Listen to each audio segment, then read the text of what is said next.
Anybody at home?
Fenton. Yes? Could I speak to you for a moment, please? Is it a business matter? Well, it's rather urgent. Oh, all right, come in. Thanks. In here? That's it. Do sit down. Thanks. I don't think I know you, do I? No, we haven't met officially, but you must have noticed me quite a lot recently. Really, where? On the mantelpiece. I've been there for some time now. I was there watching you every time you came to make love to my wife. In fact, I should have thought that anyone with a touch of finer feeling would have turned me to the wall, or at least covered me with crape. You're Lee Warren. That's right. But I thought that you were in America. Vivien had a cable from you yesterday. What will these husbands do next? I suppose Vivien told you that we'd been... You've been what? Well, that we'd been out together. Very nicely put. I didn't mind the going out. It's the staying in that I objected to. I don't know what you mean. Don't you? No? I've had to tell you. I've been away for 8 months. During my absence, my wife has been spending a lot of time with you. Now I want to know where I stand. You must ask Vivien that. I will, of course. But first, I want to know what you're offering. Offering? Yes, do you want to marry her? How can I when she's married to you? Well, there is such a thing as divorce. Oh, I see. You don't like the sound of that very much. Well, frankly, no. What do you mean to say is that if I took a sock at you now and saw my solicitor in the morning, it wouldn't exactly enhance your career, would it? It isn't that so much. It's just that I'm not sure that Vivien would want to marry me. Well, that's honest anyway. It doesn't get us anywhere, does it? Well, what do you suggest we do about it? I'll tell you. Tomorrow early, you can go away. Take a long holiday. I can't do that, not right away. Why not? I'm a busy man. Not busy enough, apparently. What do you do for a living? I'm a barrister. Well, then you're your own master. You can spin a yarn about your health or something. Well, I might be able to fix it somehow. I think you can. You can write a letter to Vivien, finishing the affair once and for all. But I'd like you to do it now, please. Well, very well.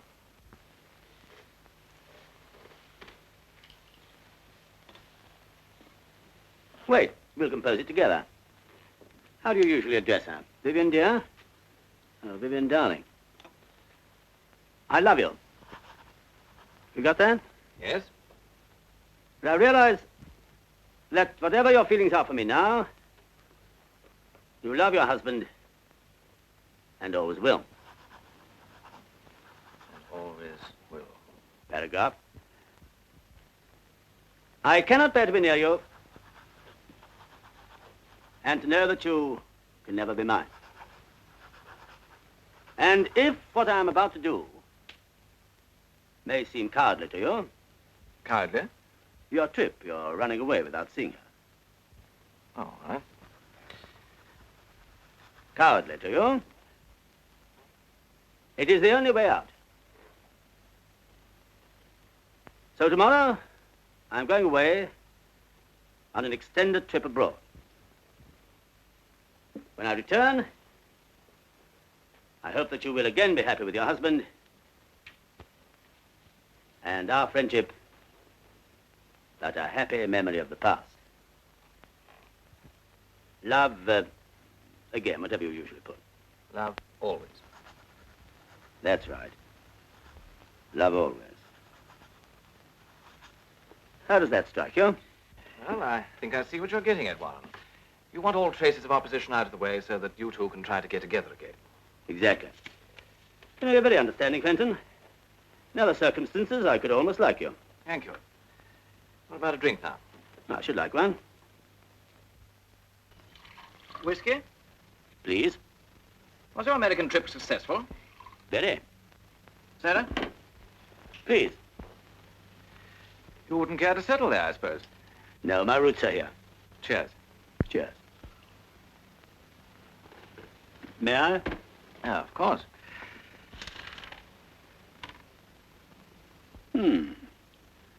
I don't think we could improve on that. I'm so sorry, Fenton. That's all right. I'll fix you another. No, it's not the drink I'm worried about. It's the letter. It's saturated. Never be able to send that.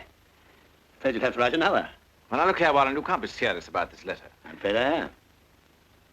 Sorry to be such a nuisance. All right.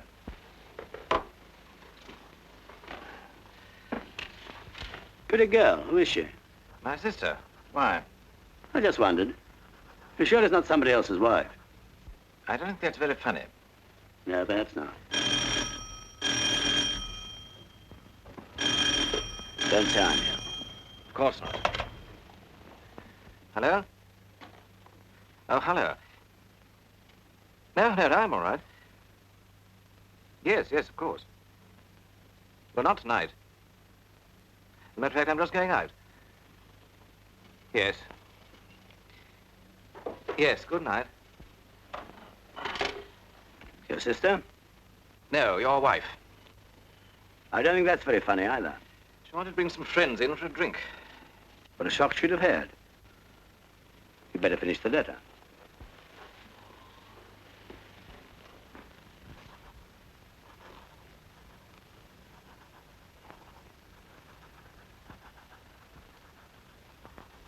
Stop. That's enough. What the devil? Put your hands behind your back. Look here. Do as you're told, or I'll blow your guts out. What the blazes are you playing at, Warren? Is this a joke? Joke? No, you can turn around. Look here. Go and lie down on that sofa. What are you playing You've at? got 15 seconds to get under that sofa.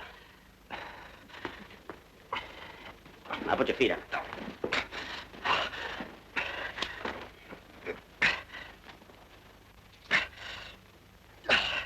I suppose you realize you're laying yourself open to a charge of criminal assault? No, and I'm not interested.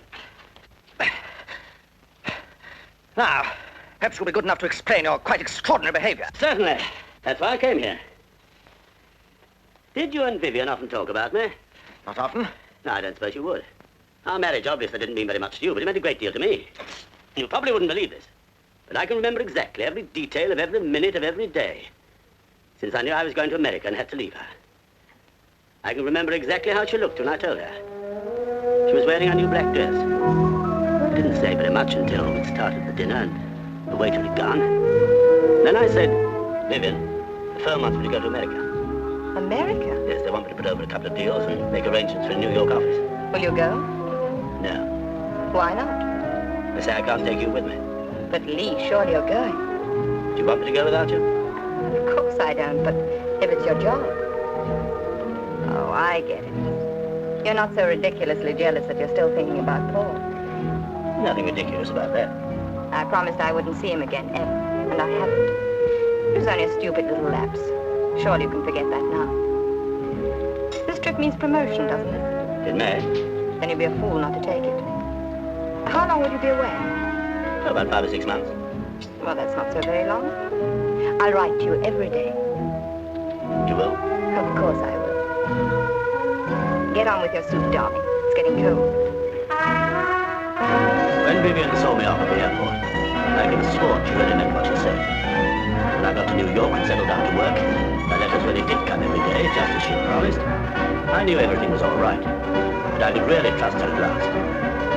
That stage lasted exactly 3 weeks. And this sort of thing began to happen. Here's the mail, Mr. Warren. Oh, thanks.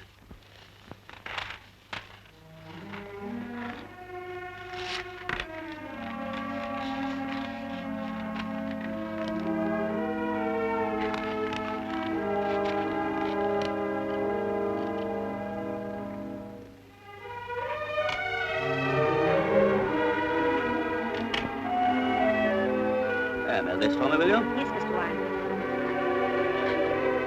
Any mail for me this morning? Nothing personal, Mr. Warren. Is that all? Yes, thanks.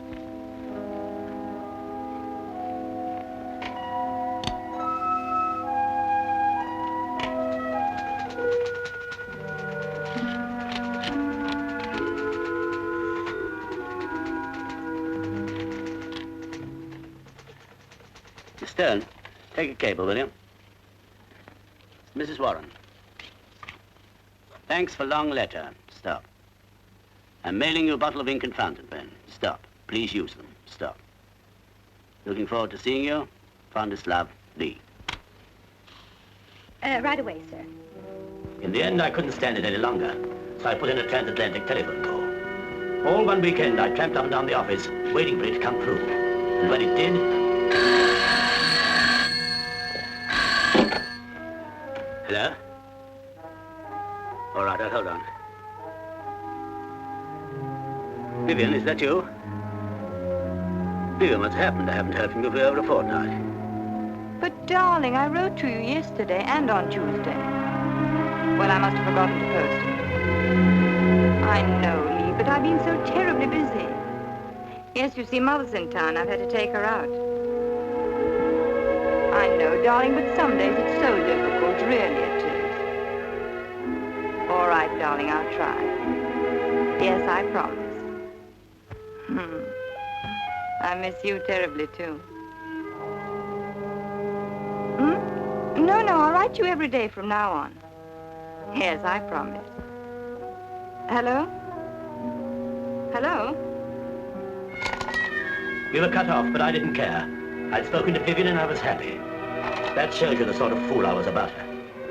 For a week or two, her letters arrived regularly. Then they stopped again. This time I didn't trouble to telephone. Instead, I took to haunting a little bar on Broadway. After a few drinks, I was able to persuade myself that nothing was wrong, but Vivien still loved me. My fool's paradise didn't last long. One night, I came upon an old tattler someone had left behind, and there, laughing up at me, was Vivien. And beside her, with his arms round her, also laughing at me, was Mr. Richard Fenton.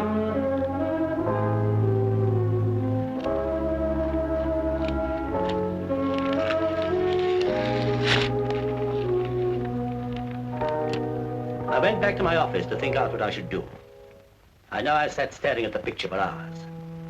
It seemed to me that both of you were mocking me, while I was thousands of miles away, helpless. It was then that I began to plan what I should do, in every detail. And it was then that I made up my mind how to kill you. What did you say? I said I was going to kill you. And I warn you, if you lift your voice, I'm going to gag you. Remember that. You won't be able to plead for your life with a handkerchief halfway down your throat. You must be mad to think you can get away with this. If I'm found injured, you'll be the first person they look for. If you're found injured. Look here, Warren. I'll make a bargain with you. You set me free now, and I'll go away tomorrow and say nothing about all this nonsense. Although I could prefer charges, you know. Fenton, you're very dense. This isn't nonsense. I'm in deadly earnest. You're just trying to scare me, that's all. Oh, no, you'll be more scared later on when I set to work on you. You're going to die. You're not going to like it one little bit. You wouldn't be such a fool. You can't get away with murder. Nobody can. Ah, but I'm going to commit the perfect murder. There's no such thing. Oh, yes, there is. The perfect murder is the one that nobody ever hears about, because nobody thinks it is murder. That's impossible. I admit it is a little difficult. But I've got a scheme which is good enough to be worth the risk. I've had plenty of time to think it out while I was in America. And you were with Vivien. There's bound to be a hole in it. There always is. I warn you, I'm a lawyer and I know. There'll be a flaw in it somewhere, and that flaw will land you on the gallows as sure as you're standing there. Ah, but that's where you're going to help me. Don't talk nonsense. Why should I help you? For your own sake. I'm going to tell you exactly how I propose to kill you. And I promise you, if you can find one flaw in my method, one thing that will incriminate me, I'll let you go. And if I can't? I'm sorry. You're really going through with it? Yes. You're joking, aren't you? It's a pity you're not a little more subtle. Then you'd appreciate the situation. A murderer usually has to act alone. He can trust no one. But with my method, I have you to help me, weighing and considering every detail. If you can't find a mistake, then I have the comfort of knowing that my plan has been approved by an astute lawyer. Look here, Warren. I don't know whether you want to frighten me or to kill me. Whichever it is, you won't gain your objective. Your wife isn't only interested in me. There are plenty of others, too. And you can't kill them all, you fool. Shut your mouth. Very clever of you to get me to lose my temper. It's true, I tell you. Let me look at your cheek. Oh, quite a mark. Leave me alone. Lie still. Oh, luckily, it's only a surface reddening.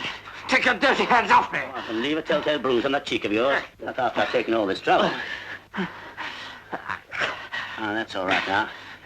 Now, you lie still, and I'll show you something really interesting. Warren! Warren, you can't go on with this madness, I tell you.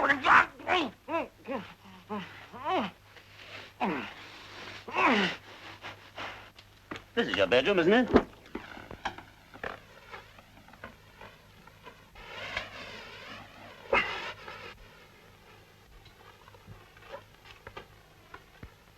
This is a little invention of my own. I'll give you a demonstration. It's quite simple. I put the end of this tube in there. I then put the pillow slip over your head. I draw the open end tightly around your neck. Can you hear me? Then I put the free end of the tubing into the gas jet over there and turn on the gas. You get the idea? Of course, you'll be able to breathe quite freely. No, Warren! Be sensible. Or I won't let you help me. Can't, Warren. I'll do anything. I'll leave the country for good. I'll never come back. I'll give you every penny I've got in the world. Only, let me live. You don't understand, Fenton. I loathe you. You desecrated the only precious thing I ever had. Now listen. Yes, I'll listen. I will. I'll help you. I will, I promise you. Good. Possibly you've noticed that throughout all this I've been very careful not to hurt you or mark you. That's why I use silk scarves to bind you. You're going to be a suicide. When I put your head in this pillowcase and turn on the gas, you're going to struggle and strain every muscle in your body. I'm not going to kill you in this room, oh no. I just want you unconscious. And I strip off the scarves while your blood is still circulating. I don't want you to coagulate till I get you to the kitchen with your head in the gas oven. Warren. Then I leave the unfinished letter by your side. You began writing the second letter, then I stopped you. Do you remember? Yes. Yes, I remember.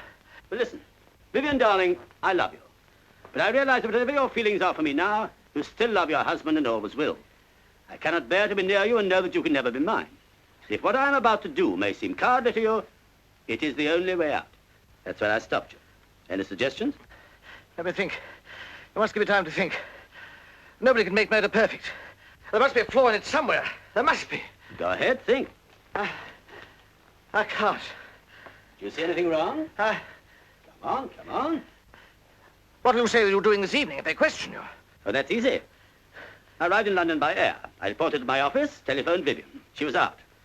So I dined alone, went straight home to bed. Anyway, a man can't be forced to put his head in the gas oven, can he?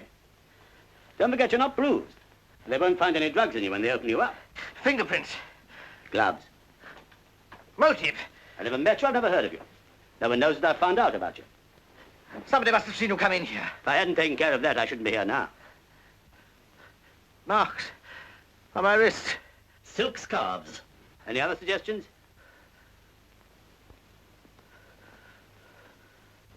Well, goodbye, Fenton. You were a bit of a failure as a lawyer. I'm glad my life didn't depend on your arguments.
Dick? Dick? You see, there's nobody here. Darling, relax. What I don't see is why you've got a key to his flat if there was really nothing between you.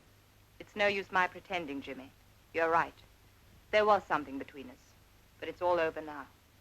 I haven't seen him or spoken to him since I met you. And you expect me to believe that? You must, Jimmy, because it's true.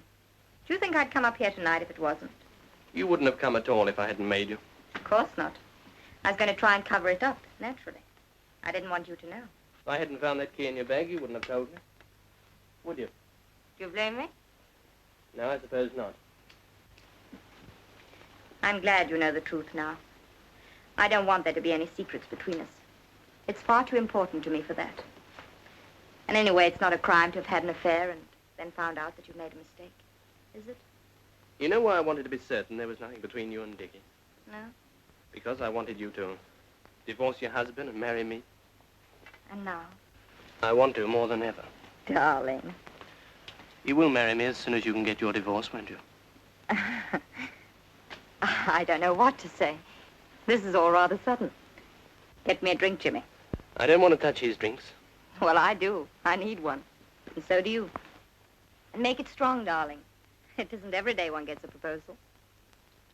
Well, don't laugh about it, please. I'm serious. I want to cable your husband tomorrow and tell him the news. You are a quick worker, aren't you? I'll get some ice from the kitchen. Jimmy, come and sit down here with me. It won't take a second. But, darling, I don't want any ice. I want you. You can have both. I say, can you smell gas? Darling, come here. It's this, isn't it? Careless so-and-so. It's only half turned off. I'll open the window. Stop rushing about.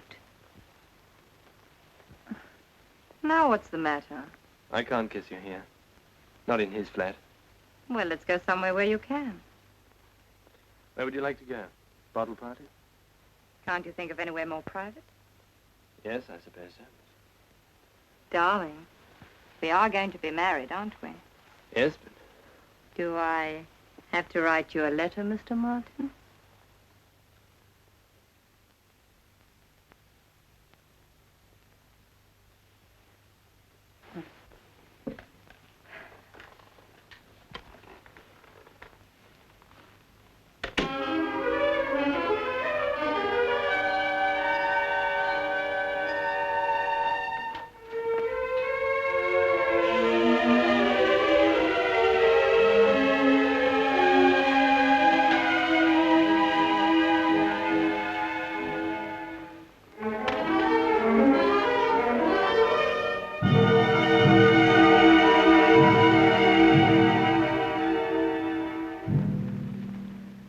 Kill them all, you fool. Well, we'll see about that.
Should I be here with you tonight if I didn't? I bought you a little present today.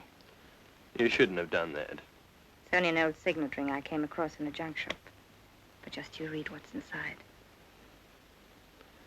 Till death us do part. Vivien. Will you wear it? Till death us do part. Darling.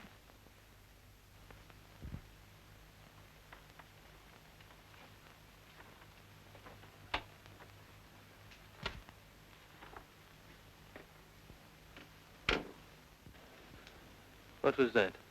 What was what? I thought I heard a door close. It's only Rita coming home. She's very discreet.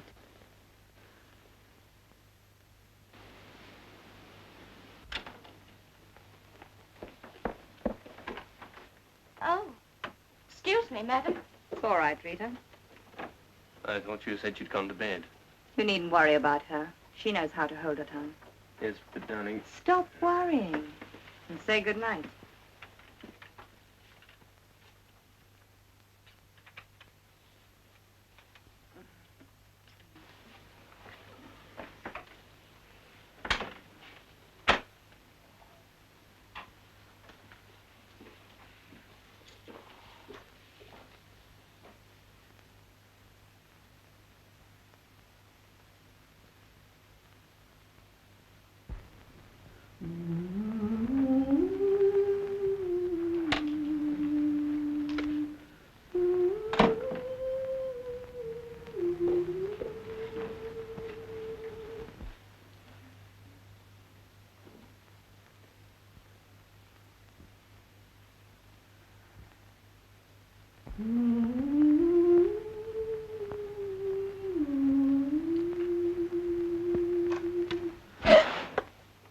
Lee.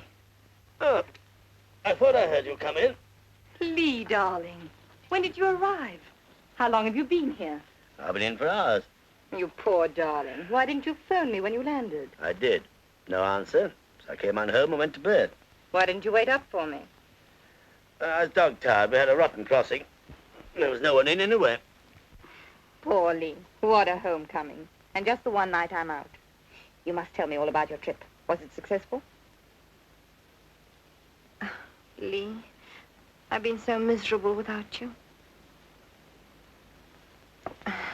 What time did you turn in? Oh, about 10. Did you have something to eat? No, I didn't want anything. Let me get you something now. No, thanks. Why didn't you write to me, Vivien? It won't take a moment. Why didn't you? But I did, darling. Dozens and dozens of letters. But you said every day. But, darling, that was only a figure of speech. You know I was thinking of you every minute and missing you dreadfully. But I couldn't just go on saying that over and over again, could I? It would have been so boring. And I've never bored you yet, have I, Lee? Not until now. But, Lee... You see, I don't believe you, darling. Were you on duty last night? Yes, sir. Did anyone ask for Mr. Fenton during the evening? No, sir. Did you see anyone strange? Anyone other than the usual tenants come in or go out? No, sir, I can't say I did. Did Mr. Fenton often have visitors? Not many, no. Any ladies? Sometimes, yes. One particular lady? Not so as you'd notice. All right, thank you. That'll be all for you two just now. Won't you want me anymore? Not for the moment, thank you. Oh. Oh, all right. Only I found him, remember? Yes, thank you. We're very grateful.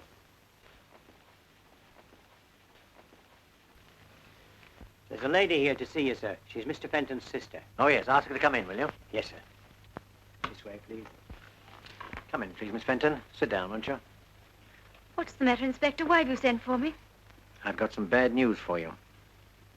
Has something happened to my brother? I'm afraid so, miss. He isn't dead.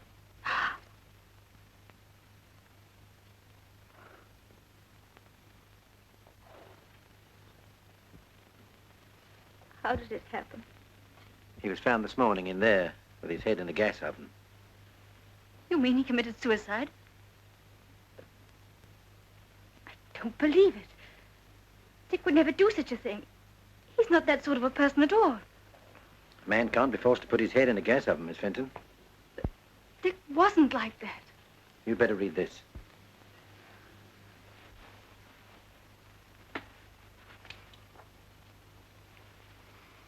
But I don't understand. There's something strange about this. In what way? I realize you still love your husband and always will. But he knew perfectly well Vivien didn't love her husband. Who is this Vivien? Do you know her? Of course, it's Mrs. Warren. And your brother had an affair with her? Yes. And there was trouble with Mr. Warren? No. He's in America. You say your brother knew that Mrs. Warren didn't love her husband. We both knew. How? Because the man I was engaged to gave me up for her a fortnight ago. Are you quite sure about that? Perfectly. And what was the name of your young man? Martin. Jimmy Martin. I see. And you suggest that he took your brother's place with Mrs. Warren? I know he did. And she took your place with him, is that it? Yes. You must excuse my asking so many questions, but it is a bit complicated, isn't it? It's all very sordid and unpleasant. And it's all her fault. Yes, I'm sorry. Now, if you wouldn't mind giving me this Mr. Martin's address. Why? Are you going to see him? Well, just give me the address if you don't mind, and I'll decide about that later on. Yes, of course. He lives at number 7. Aren't you going to the office this morning? Yeah. Why not? Anxious to get rid of me? Not at all. I've turned in my report, now I'm taking a few days off. To put some private affairs in order. What private affairs? Oh, private affairs. Where are the other papers? They're over there.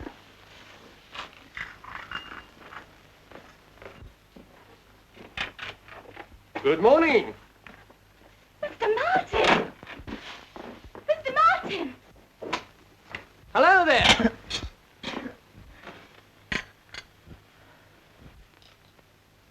Thank you very much. My favorite flowers. Aren't they sweet? I beg your pardon. Not at all. Make yourself at home. By the way, I didn't quite catch your name. Vivien, introduce us. Jimmy Martin, my husband. How do you do, Mr. Martin? How are you? Have you known my wife long, Mr. Martin? Of course he hasn't. Only during my absence, I take it. I think I'd better go. No. I think I'm entitled to some sort of explanation. Isn't every husband who comes home to find a handsome young man calling on his wife with flowers, and at breakfast time, too? Do sit down, Mr. Martin. By the way, have you had your breakfast? Yes, thank you. I think you better go, Jimmy. Yes, of course. And I think he'd better stay. Lee, don't be ridiculous. Do sit down, Mr. Martin. Have a cigarette, will you? I don't know what you can hope to gain by this behavior, Lee. Mr. Martin, tell me, is it a habit of yours to call on my wife so early in the morning? Certainly not.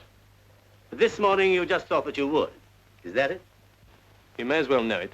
I'm in love with Vivien. Well, at least you're honest. He's a likable lad. Have you quite finished, Lee? Nearly. Tell me, Mr. Martin, does my wife return your love, do you happen to know? Yes, I think so. Is that true, Vivien? I refuse to take part in this ridiculous charade. But you're terribly curious, aren't you? You're not missing a word. Oh. Please go, Jimmy. I can't stand any more of this.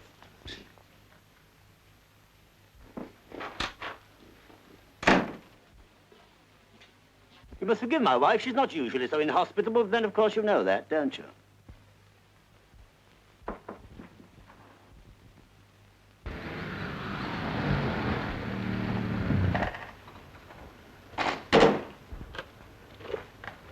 That's a fine place to park a car now, isn't it? Keep your mind on the job, Fox. We've got more important things to do. You wait here. I shan't be long.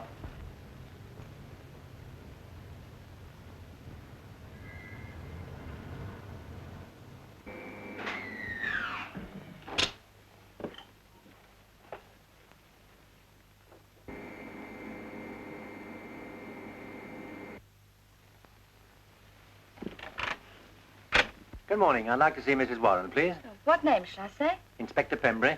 Will you come inside? Thank you.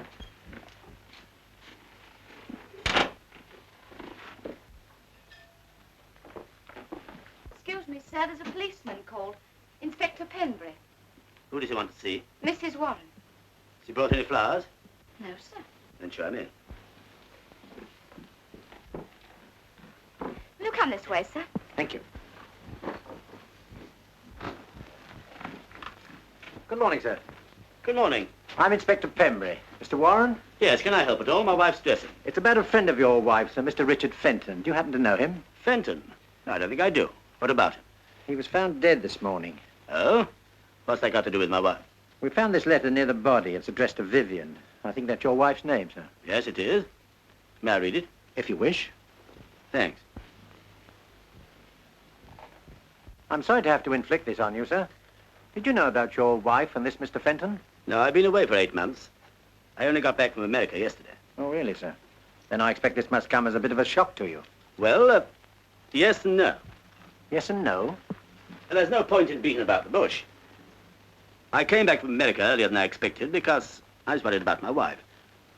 She hadn't written for several weeks, and I'd heard that, well, that she was going about with other men. Now it looks as if I misjudged her. You mean this letter makes it quite clear? Yes. Did you say anything to your wife about Mr. Fenton last night, sir? How could I? I didn't even know he existed. Oh, of course not, sir. Silly of me. But you did talk to her, I expect. Not very much. She didn't come in until quite late. Didn't she come to meet you then? No. But she must have known you were coming home. As a matter of fact, no. I thought it was more of a surprise if she didn't. I see. Do you mind telling me what time you arrived back, sir? We landed about 5. I came by air. Ah, yes. And after you landed? Look here, what have my movements got to do with all this? You may as well know, sir. There was another man in Mr. Fenton's flat last night. We found his fingerprints. For a moment, I thought it might have been you. If I'd known of his existence, it very easily might have been. You mean you might have taken the law into your own hands? Yes. It's a good thing you didn't, sir. Well, darling, this is Inspector Pembury. How do you do, Inspector? He wants a word with you. May I ask if you knew a Mr. Richard Fenton? I did, yes. Why do you say did, madam? Well, I haven't seen him for some time. Have a cigarette? No, thank you. What's all this about? Mr. Fenton was found dead in his flat this morning. Darling, ever get you a drink or something? No, I'm all right, thank you. Do you mind if I ask you 1 or 2 more questions, madam? Of course not. Thank you. Were you friendly with the deceased? Did you know him well? We went out 2 or 3 times together, if that's what you mean. Did your husband know him or of him? No. He was someone I met just recently. When did you see him last? I haven't seen him for, well, since dinner with the Sandersons about 2 weeks ago. Did he ever say anything that made you feel he might take his own life? No. That's why it's so terribly unexpected. I hope you'll excuse me, Mrs. Warren, but I have to be more explicit. Did the deceased... Please don't use that word. Did Mr. Fenton ever... Well, you know if he was fond of you? I suppose he must have been in a way. Otherwise, he wouldn't have wanted to take me out. I don't mean that exactly. Did he ever tell you he loved you? I'm sorry, Lee. But if I don't tell you now, I expect our friend will ferret it out somehow. I couldn't help it. I never encouraged it, but he did. He told me he loved me. He even suggested I should divorce you. Of course, at first his flattery turned my head. That's why I didn't write you. Then I realized how stupid I'd been and how very much I loved you. And I said I wouldn't see him again. But I still couldn't write you because I didn't know how to explain why I hadn't done so for so long.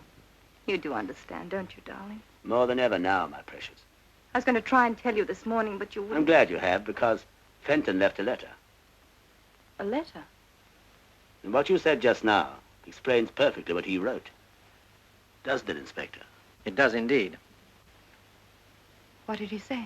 Just 1 more question first. What did you do last night, madam? I went to a theater with Mr. Martin. He brought me home about 11:45. Did he come in for a while? Of course not. He saw me to the door, said good night, and left. Thank you, madam. Here's the letter.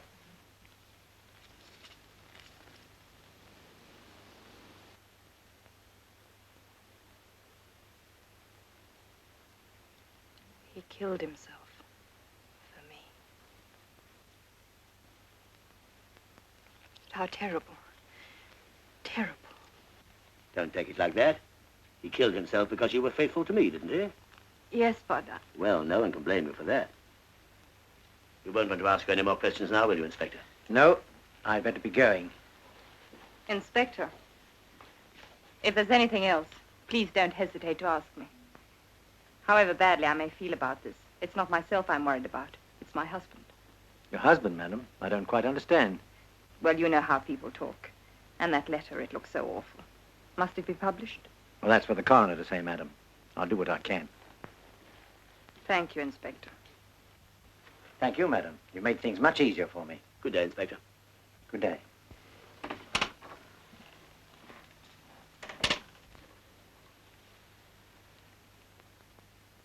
Lee, darling. Yes? Nothing.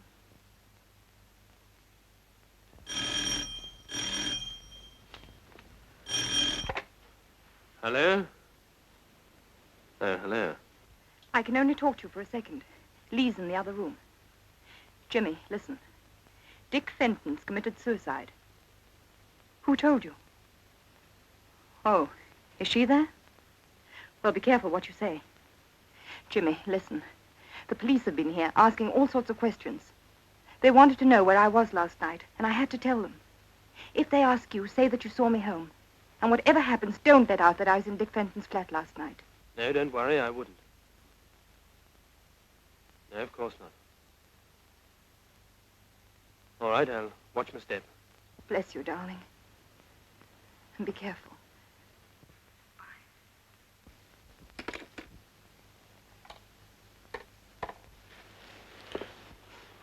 That was her, wasn't it? Yes. Does she know? Mm-hmm. I can just hear her gloating. Dickie killed himself for me, you know. Isn't it too touching? Oh, she's not like that. Isn't she? First she lets her husband down. Then she lets Dickie down. Someday she'll do the same to you. No, I don't believe she will. Anyway, I'll take a chance on it. Do you really love her? Yes. Is she coming here? No, it's all right. Now, calm down. I'll go and see who it is.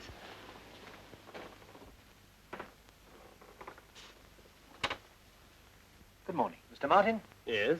I'm Detective Inspector Pembury. Could I see you for a moment? Yes, of course. Come in. Thank you. Through there.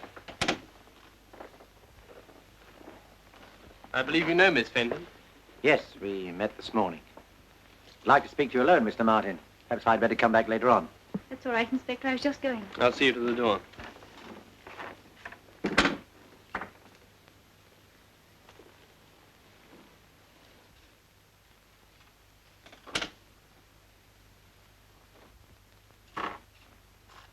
Well, Inspector? I suppose you've heard of Richard Fenton's death?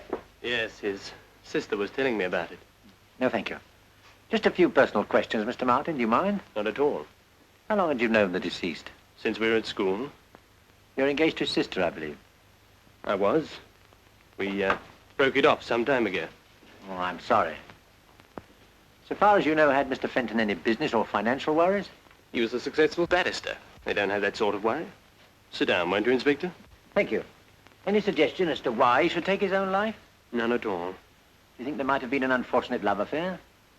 Not that I know of. Drink, Inspector? No, thank you. You can't think of anything in that line. No. When did you last see the deceased? At a party about 10 days ago. I see. Perhaps you wouldn't mind telling me your movements last night. I went to the theatre. Alone? No, with a Mrs. Warren, a friend of mine. Dropped her off at her flat and came on home. Could someone confirm the time you arrived back? I'm afraid I can't help you there. I have no maid and I saw no one. Well, thank you, Mr. Martin. Hope I haven't caused you any inconvenience. No, not at all. Before you go, Inspector, may I ask you a question? By all means. Was it really suicide? I haven't the foggiest idea. Good day, Mr. Martin.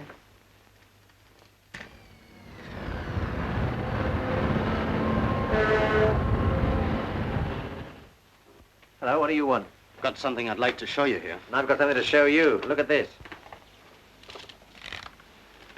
Where was it found? In the wastepaper basket in Fenton's flat. Roberts turned it in just after we left. It's the same as the other, the one by the body. The same, only different. Look at that. What do you think it means? He changed his mind? Or someone changed it for him. Murder. I shouldn't wonder. What have you got? This. Where'd you get it? Out of Martin's car. What is it? Thought you might know. Something he cleans the car with, I suppose. That's what I thought at first, but it's too clean for that. Stuck out a mile among the other stuff in the boot. And what's this for, anyway? I don't know, and I've no time to start playing guessing games now. Fox, smell that. Smells like the back of a cab. Anything else? Gas. Gas is right. Give it to me. What is it, do you think? I don't know. Gas.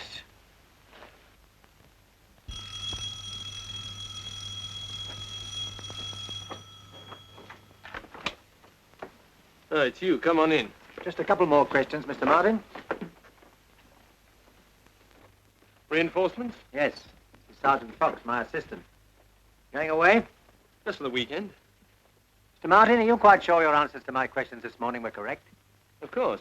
Then before I ask you this final question, I must warn you that anything you say now may be taken down and given in evidence. What is all this? Just a formality. Are you quite certain you didn't visit Mr. Fenton's flat last night? Quite certain. Then how do you account for your fingerprints being found there? Fingerprints?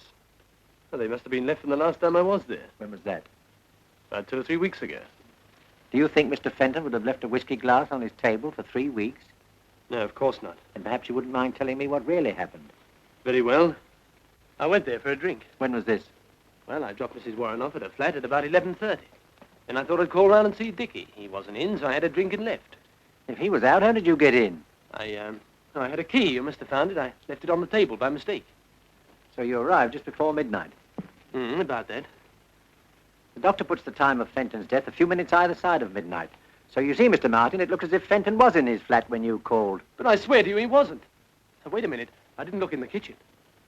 You mean he might have been lying in there and you wouldn't have known anything about it? Well, it's possible. You didn't go to the kitchen for water or soda or anything? No. And how do you explain your fingerprints being found on the kitchen doorknob? What? Oh, yes, well, I started to go to the kitchen, but I couldn't find the light switch, and I just didn't bother. I'm sorry, Mr. Martin, but I don't believe a word you're saying. I can't help that. I've told you the truth. We found the oven gas jet still on this morning. If the deceased had been lying in the kitchen when you were there, you must have smelt the gas. But I did. I remember now, and I thought it was a leak. What's all this about, anyway? It was suicide, wasn't it? You asked me that before, this morning. Remember? Yes, but Miss Fenton was telling me that he left a letter. Well, what makes you think that letter showed he intended killing himself? If you let me read it, I'll tell you. Well, here's a copy.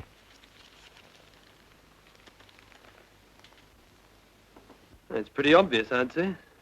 Explains everything. Not quite everything, Mr. Martin. The deceased found it difficult to write a letter giving up the woman he loved. Anyone under those circumstances might have written a dozen letters. We know for a fact that he wrote 2. You've just read one. Now I'll show you the other. You mean the letter found by the body was to have ended the same way as that one? Precisely. You couldn't write a letter like that at the first attempt. Who could? So he threw it away. The murderer interrupted him while he was writing another, killed him, then finding the half-completed letter on the desk, realized that there was the final link to make it look like suicide. He didn't know about the full letter in the wastepaper basket, waiting to put the noose round his neck. But I didn't do it. Didn't you? No, and I can prove it. How? He was found with his head in the oven, wasn't he? How could I make him do that? Why, it's ridiculous. Come on, Dick, old chap, stick your head in the oven. I'm going to turn the tap on. We'll come on to that now, if you like. You see, Martin, you were very clever, and you know it, but 1 or 2 things are going to trip you up, like the letter and this. Well, what is it? I was going to ask you. Well, I've never seen that thing before. When we searched your car, we found this in the boot. I've never seen that thing before. Someone must have put it in my car. Anyway, why should I want to kill Dickie? Because he was in love with Mrs. Warren, too. Oh, nonsense. Is it? I'll tell you this, Martin. In the whole of my experience, I've never seen a cooler, more carefully planned and premeditated murder. I've already cautioned you, and I shall now arrest you for the willful murder of Richard Fenton.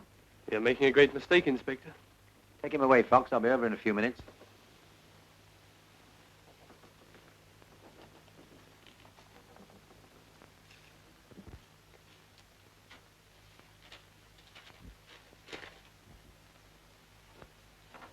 That young man of yours seems to be hitting the headlines. Who? See for yourself. Jimmy didn't kill him. He couldn't have. Of course not, because you were with him all the time, weren't you? I don't know what you mean. Don't you? Good morning, Rita. Good morning, sir. Thank you.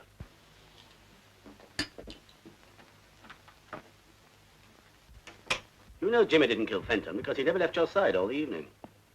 How do you know that? Because I happened to be there. Where? In Fenton's flat. But you couldn't have been. Unless you... Sure. Unless I killed him. No. No, you couldn't. Why not?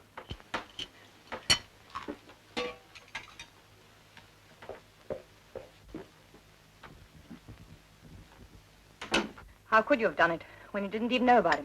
I found out. The rest was easy. In fact, I only made one mistake. What was that? I thought Fenton was the only man in your life.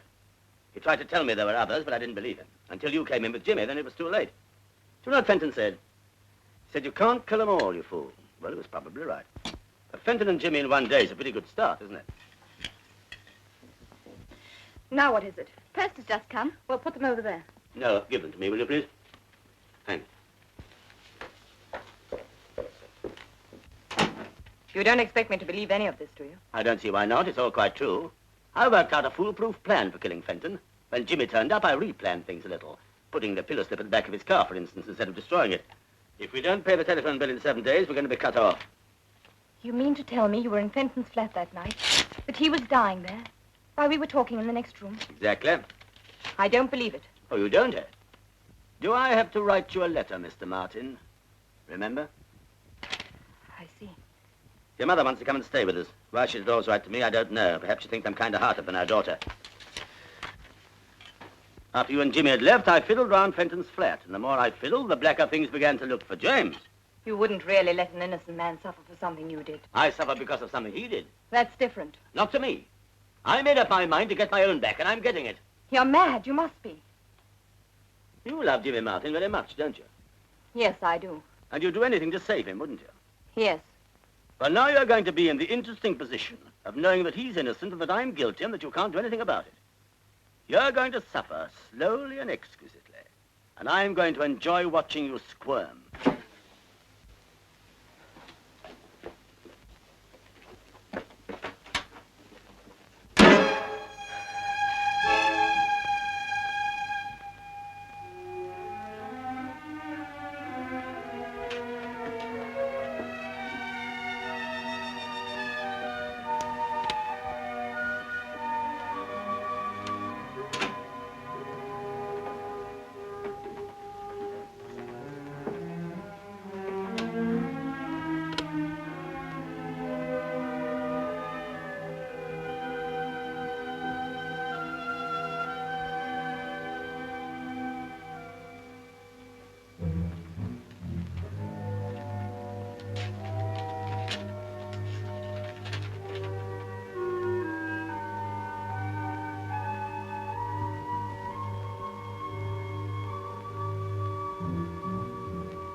Rita, are you in bed? When did Mrs. Warren go? This afternoon, sir, about 3. Where did she go, do you know? No, sir, she just called a taxi and went. Did you hear what address she gave the driver? No, sir. She left a note for you, sir. Yes, I know. But there anything else, sir? No, you better go back to bed.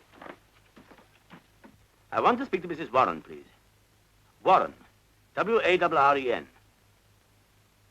She says she's not staying at the hotel. Thanks. Dr. Dorchester, could you tell me if Mrs. Warren is registered with you, please? Yes.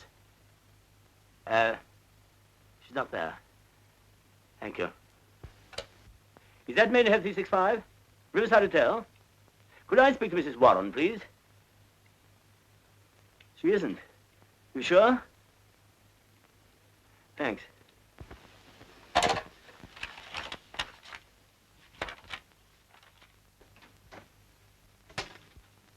Mr. Martin, sir. Thank you, Fox. You and Gray wait outside, will you?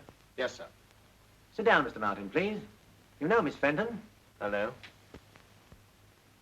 Miss Martin, I want to ask you some questions in a moment, but there's something I must check up on first. You won't mind waiting, will you? Haven't got much option, have I? No, you haven't really, have you? Excuse me.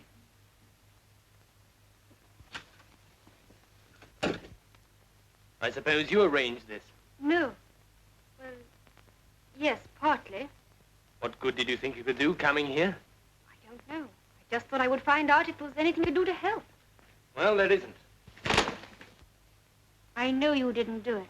So do I, but it happens that the police can prove to their own satisfaction that I did. Jimmy, do you love her very much? No, I don't think I love her at all. Then why shield her? Because if they could hang me on the evidence they got, they could hang her just as easily as an accessory. The significant thing is that pillow slip being in my car. Now, someone must have put it there deliberately. Whoever it was had a grudge against two people, Dickie and me, and hated us both enough to want to kill us. Oh, Jimmy. Oh, excuse me. Look, I'm sorry, but something very important has come up on another case. Would you mind very much if we postponed our talk to another day? No, Inspector, of course not. Thank you very much. Oh, Gray, take Mr. Martin downstairs, will you? I want you, Sergeant. Anything wrong, sir? No, that's what's worrying me. It's all too neat and tidy. It all adds up perfectly. Too perfectly. Don't you think that's just because we were lucky enough to come across the evidence quickly, sir? Maybe. I was wondering whether we were meant to come across it. You mean you believe the boy when he says someone else put the pillowcase in his car? I don't know. All I do know is that whoever planned this murder was a clever man. Cool, calculating, ruthless. But clever. Does that sound like Jimmy Martin to you? Ah, you can never tell with those quiet ones. He may have committed half a dozen other murders for all we know. That's right. Perhaps he's Hitler in disguise. He's about the right height.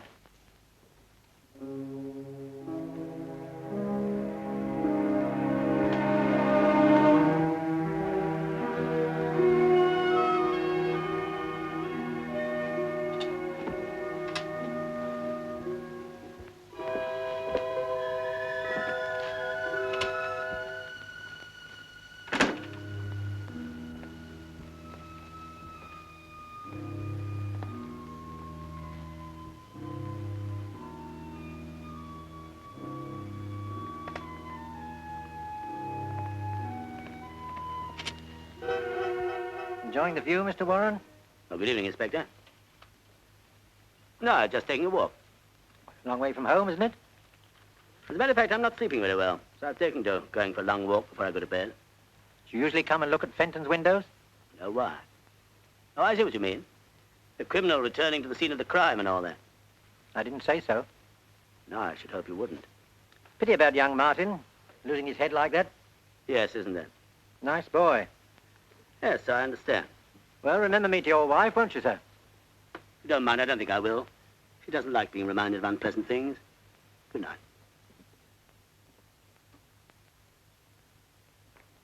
Did you take the tablets I gave you? Yeah. 2 the first night, 3 the second, and 4 the third. No effect? None at all. I've slept a wink for over a week. It's getting me down, I don't mind telling you. You've suffered from insomnia before. No? Appetite all right? So, nothing to speak of. Any unusual business worries, anything of that sort? No? Nothing you can think of to account for it? No. Well, I'll give you another prescription and see what that does. But go easy on it. Only take them if it's absolutely necessary, and then not more than 2. Let me know how you get on. Thanks, Doctor.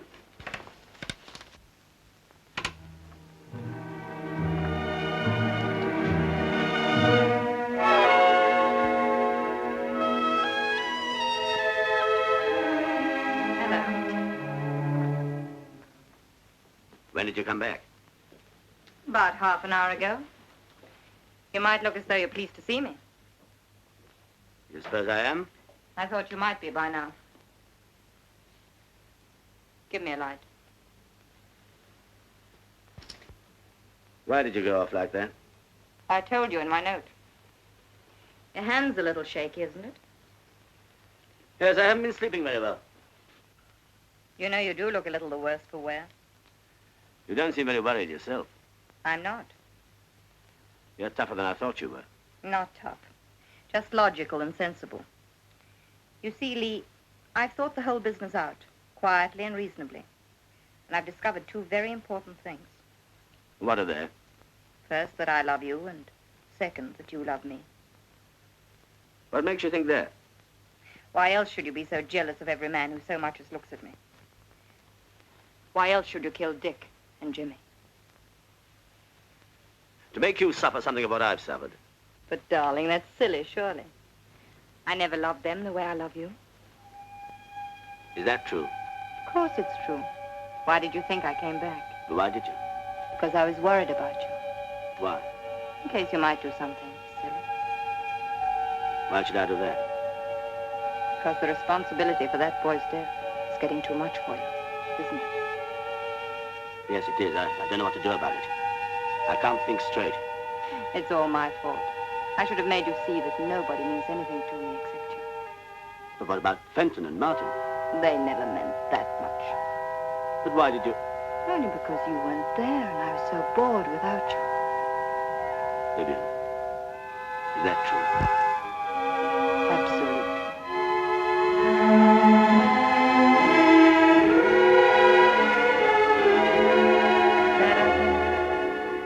Yes. Yes, I am. But you're not completely happy, are you? No. You're still worrying about Jimmy Martin. I can't let him hang now. He's not going to. I'm going to prevent that. No. Yes. Yes, I must say that I was there. Now, that'd drag you in as an accomplice. No, there must be some other way, some loophole, if only I can think of it. Yes, Lee, that's right. There must be something you've forgotten.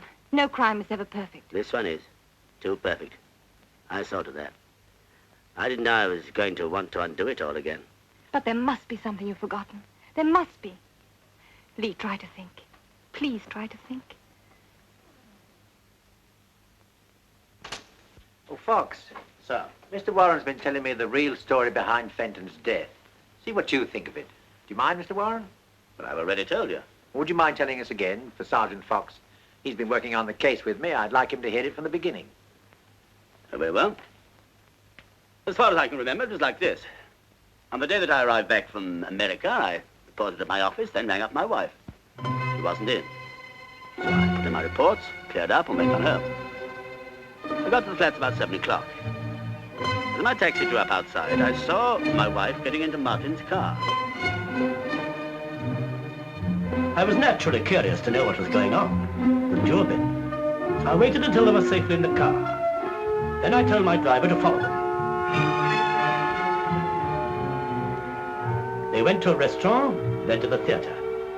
When they came out after the show, I was there waiting for them. I followed them again, this time to a flat at Temple Court. Of course, I thought then that Martin was the reason why my wife hadn't written to me, and naturally I thought the flat was his. So I waited outside for about 10 minutes. Wouldn't a normally jealous husband have broken in on them right away? I wanted to be certain. Cigarette. So while I was wondering what I could do, they came out again. I just had time to dodge around the corner out of sight. They were laughing and talking, and I tried to catch what they were saying. But all I picked up was the man's name, Jimmy. Oh, Jimmy. And I didn't much like the way she said it, I can tell you.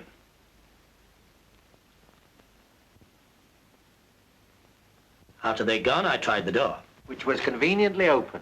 As a matter of fact, it was. The catch hadn't dropped. They often don't unless you slam the door. It happens in my flat, and I'm sure it happens in yours. So you went in?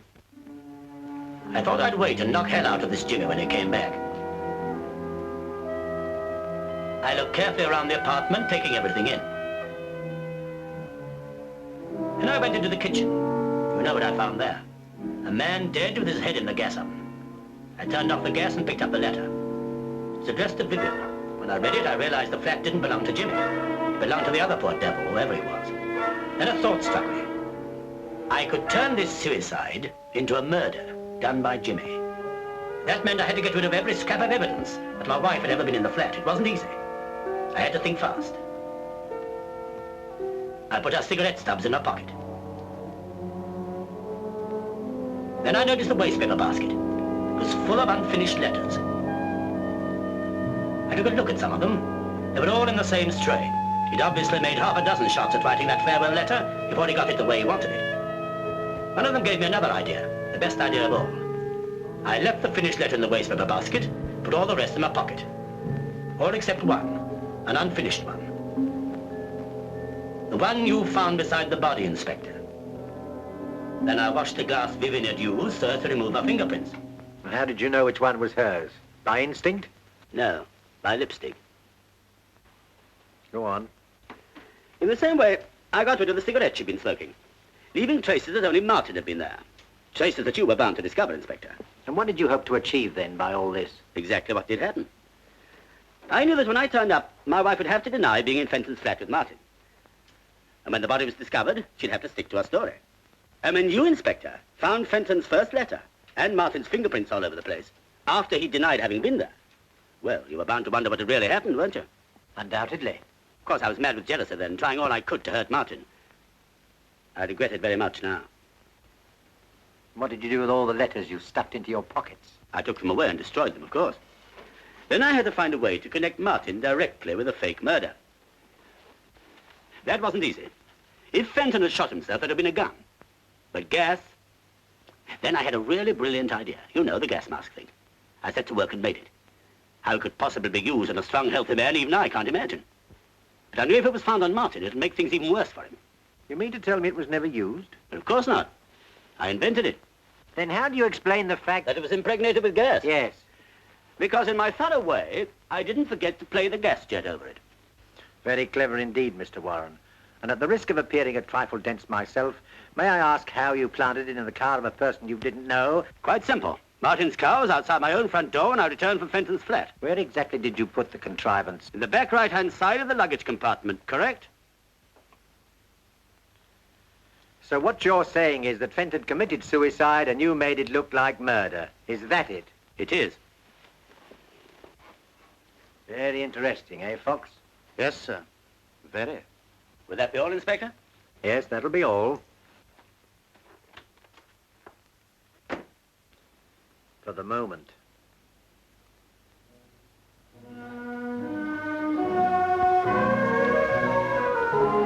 You swallowed it. Hook, line, and sinker. You're sure? Quite sure. My job was pretty good. You didn't say too much. George Scott. Good Lord, now, just a few fills here and there, that's all. You weren't nervous? No, I had a couple of drinks before I went in just to start me off. After that, all set. Oh, Lee, I do hope so. What you worried about? Have another drink. George, dry martini. I'll have another Scotch.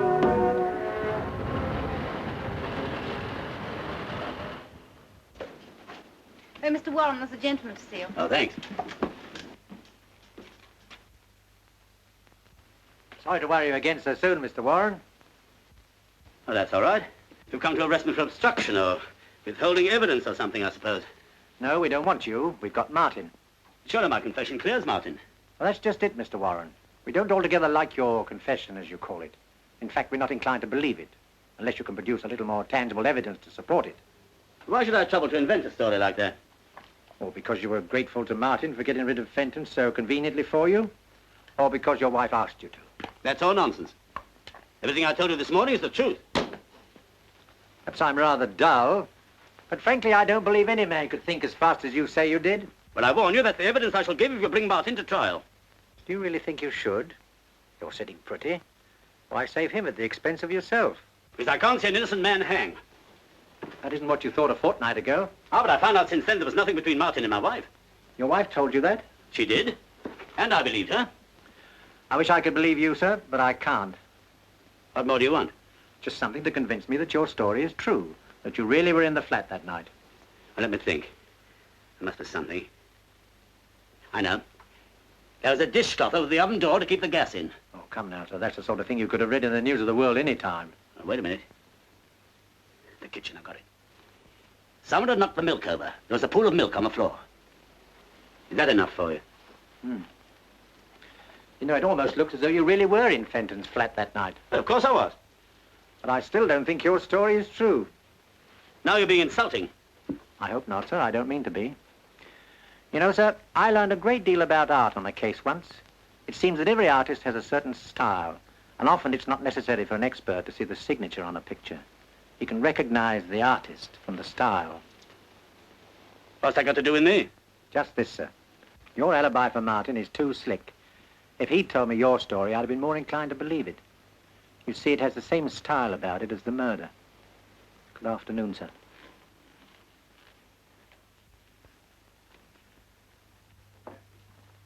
Inspector Penbury, madam. Good afternoon. Good afternoon, Inspector. What can I do for you?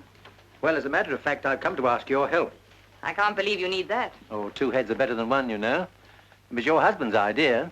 Really? Yes, he came to see me today and told me an extraordinary story. He said that Fenton really committed suicide, but because your husband was jealous of Martin, he arranged things to look as though Fenton had been murdered by Martin. I know. He told me all about it. I said he ought to go straight to you. I'm afraid it won't work, you know. I don't know what you mean. It's quite clear, surely. I don't believe your story, and I'm not going to release Martin. Well, if that's your attitude, I don't know what I can do about it. You could persuade your husband to confess that he murdered Fenton. What makes you think my husband killed him? Everything points to it. You must be joking. No, no. If you were to ask me at this moment who murdered Fenton, I should have to say Mr. Warren. But I can't prove it. He's been too clever for us so far. But I can prove it against Martin. So either you've got to help me, or I've got to go ahead and hang a man who's probably innocent. I think you better go. What you're suggesting is insulting and ridiculous. Very well. Look, Mrs. Warren, when Martin comes up for trial, you'll be called as a witness, and there'll be a lot of dirty linen washed in public. But if your husband confesses, we shan't have to call you. And you'll make a very attractive widow. To put it bluntly, don't you think it's a question of which of the two you prefer, your husband or Mr. Martin? How dare you? Of course I prefer my husband.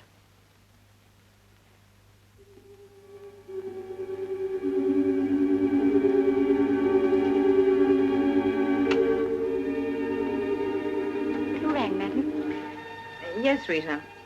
I've got 2 seats for the Follies tonight. We can't go. Would you like them? It's not my evening off till tomorrow, madam. That doesn't matter. You take tonight off as well. Thank you very much, madam. I leave the tickets on the hall table for you. Now you go and ring your boyfriend. Yes, thank you, madam.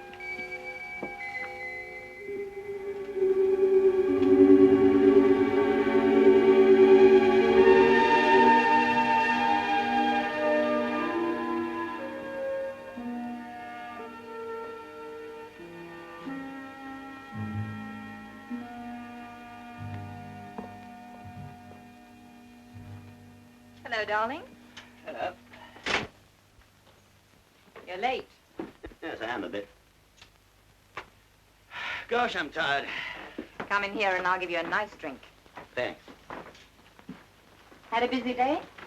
Not particularly. You've been overdoing it again, you know. Yes, I suppose I have. I walked home. Good heavens, why? I wanted to think. Pembury was at the office this afternoon. He's been here, too. What did he say? Don't worry, darling. Put your feet up and relax. There we are. I can handle him. What did he want? Oh, he was just probing around as usual. I think he knows I did it. Did he say so? No, but he kept on hinting. He said he didn't believe a word of my story. He said more than that to me. What? He said he was quite sure you did it. Well, there you are. But he knew he couldn't prove it. I'm not so sure. Well, I am, and so is he. He admitted he hadn't got a thing to go on. Now shut your eyes, darling, and rest up a bit.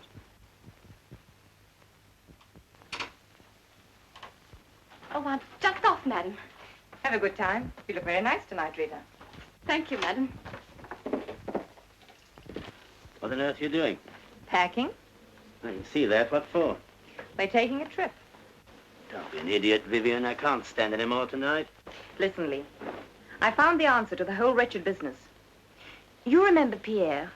No? Who's Pierre? Pierre Roget, the lawyer we met in Paris. Well, what about him? Well, he's back in London. I spoke to him this afternoon. You didn't tell him anything about me, I mean. Yes, I did. Well, you shouldn't have done that. Suppose he goes to the police. He won't. I know Pierre. You can trust him absolutely. Well, I hope you're right. Of course I'm right.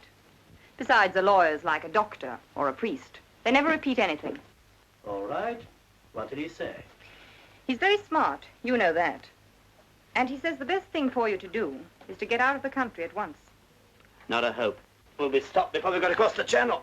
Pierre says not. He says they can't stop you without charging you, and we know they can't do that. He's flying back to Paris in the morning. We can have 2 seats on his plane. It'll never work. It's got to work. Oh, yes, and there's one other thing. Pierre said you shouldn't just walk out. That might look bad, as though you're running away. He said you should write the inspector a note, saying you're going away to avoid the publicity. I don't very much like the sound of that. Well, that's what Pierre said. I better telephone. No, darling, don't do that. He particularly said not, in case the line's tapped. Yes, I suppose they might do that. Perhaps I... Don't move, darling. I'll get you some writing paper.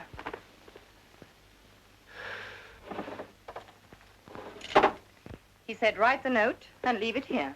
Then take the car. Darling, then take the car down to the airport in the morning. All right.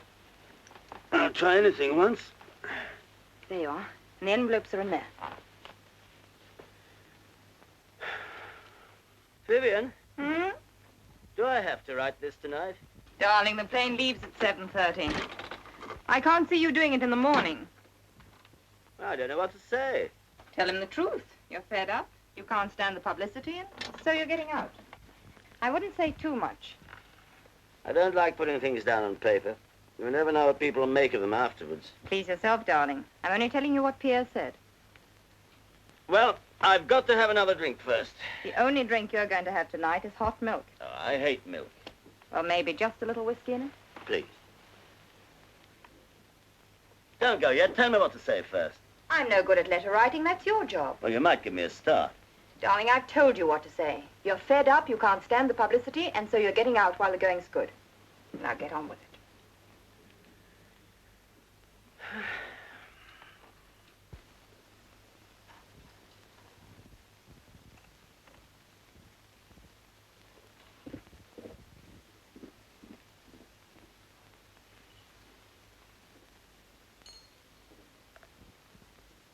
Finished?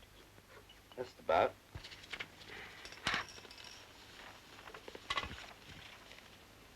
Oh, thanks. May I? Of course.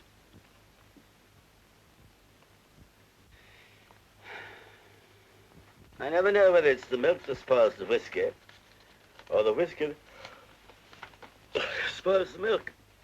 You can't have it both ways, darling. Oh, Ernie. Oh, what's up? Lost the tickets? No, just remembered I've left them on the hall table in the flat. Oh, that's torn it. What do we do now? Oh, we'll have to go back. Oh, we'll miss half the show. No, we won't, not if we hurry. See if you can get a taxi.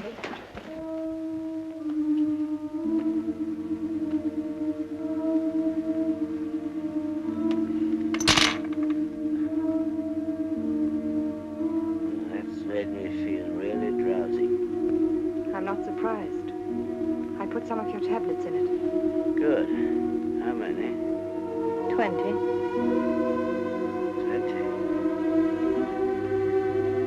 That'll kill me. Yes, dear. You're not serious. Yes, Lee. I'm quite serious.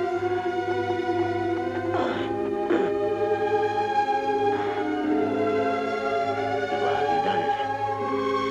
Just when we're together again.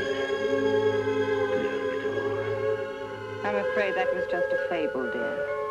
You see, if I hadn't made you think that I loved you, and was ready to go away with you, you would never have saved Jimmy. So you do love him? Yes. Yes, Lee, I do.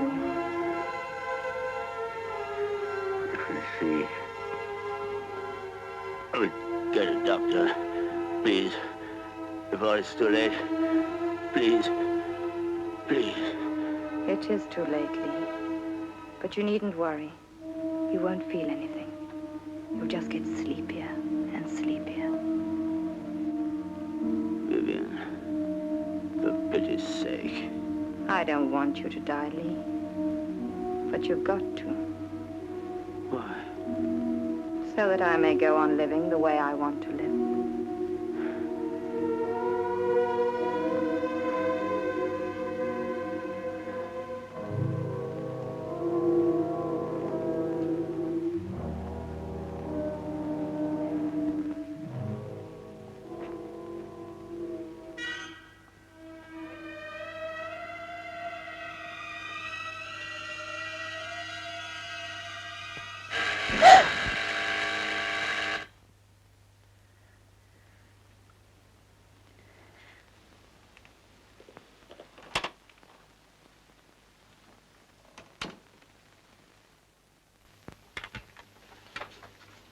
Good evening. I want to speak to you for a moment. I was just going out. I won't keep you very long. It's about Jimmy. All right. What is it? he asked me to give you this. He said there wasn't any point in his keeping it any longer. You're lying. Jimmy would never say that to me. I know Jimmy. Do you, Mrs. Warren? Get out. Very well. Good night.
Tell me, is there a doctor in this block? Yes, on the floor below. I'll go and get him quick.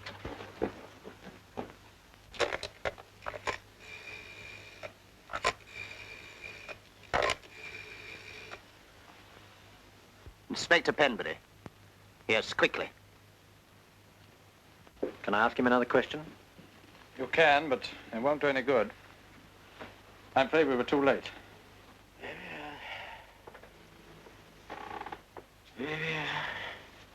Have you anything to tell us, sir? No, madam, Mr. Martin won't see you. But did you tell him who it was? Did you say it was Mrs. Warren? Yes, I told him, and he still doesn't want to see you. But I must see him. It's very important. I'm sorry, madam. But you don't understand. It's very urgent. Mr. Martin was most definite. He said there was nothing he had to say to you.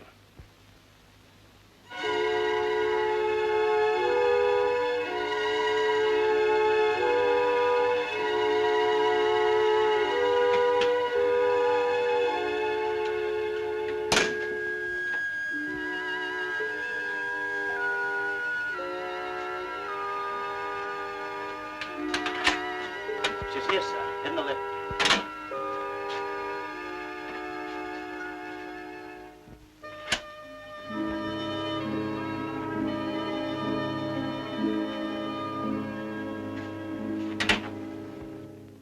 Please, Inspector, not again. As you say, Mrs. Warren, not again. I think this is the last time. Have you seen my husband? Yes, madam. Mr. Warren's in the bedroom. He died a few minutes ago. We were too late to save him, but we were just in time to learn how helpful you'd been in effecting his release. I don't know what you mean. Don't you, Mrs. Warren? Then you better come along with me to the station and I'll explain more fully. Yours, madam? Till death us do part.